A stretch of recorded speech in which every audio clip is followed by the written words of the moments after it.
മനുഷ്യ ജീവൻ, മനുഷ്യ ആത്മാക്കൾ പാവികളാണോ? ഈ പാവമെല്ലാം തീർത്തിട്ട് വേണം നിങ്ങൾക്ക് സ്വർഗത്തിലേക്കുള്ള പ്രവേശനമെന്ന് പറയുന്നതാണോ സത്യം? നോക്കൂ, മനുഷ്യൻ എത്രയോ പവിത്രമായ ആത്മാവാണ്, ശുദ്ധമായ, ജ്ഞാനമുള്ള, സ്നേഹമുള്ള, ആനന്ദം നിറഞ്ഞിരിക്കുന്ന ഒന്നാണ്. ആ സൂര്യപ്രകാശത്തെ, സൂര്യനെ പോലെ പ്രകാശിച്ചുകൊണ്ടിരിക്കുന്ന പ്രകാശമാണ് ആത്മാവ്. നമുക്കെല്ലാം പുറമേ നിന്നെടുത്താണ് ശീലം.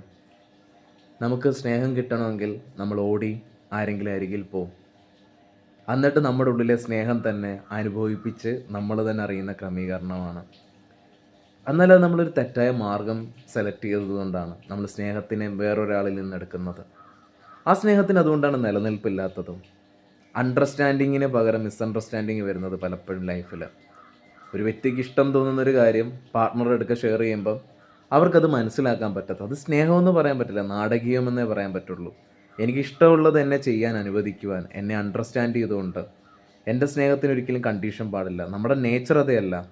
അപ്പം സ്നേഹമെന്ന് പറയുന്ന ഉള്ളിലെ ഒരു ബോധമാണ്. അതിന് ചിന്തയില്ല, അത് തന്നെ പ്രവർത്തിക്കുന്നതാണ് ആ സ്നേഹം.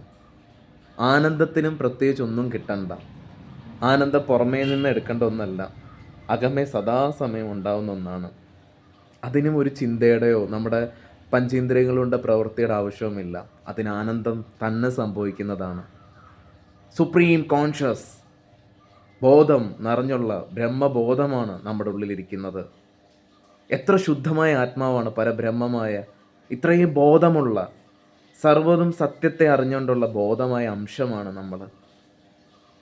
നമുക്ക് നമ്മളിലേക്കൊരു മാർഗം തിരിയാൻ കിട്ടിക്കഴിഞ്ഞാൽ എത്രയോ എത്രയോ പവിത്രമായ ആത്മാവാണ്.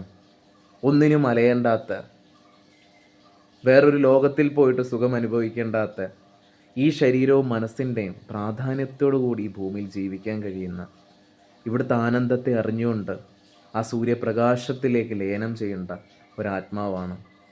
ഇവിടുത്തെ സഫറിങ് നമ്മളെ കണ്ടെത്താത്തത് കൊണ്ട് മാത്രമാണ്. എന്നുവെച്ചാൽ നമ്മൾ ബോധം നഷ്ടപ്പെട്ടിരിക്കുമ്പോഴാണ് നമുക്ക് ദുഃഖത്തിലേക്ക് ഏറ്റവും കൂടുതൽ മാർഗം തുറക്കപ്പെടുന്നത്.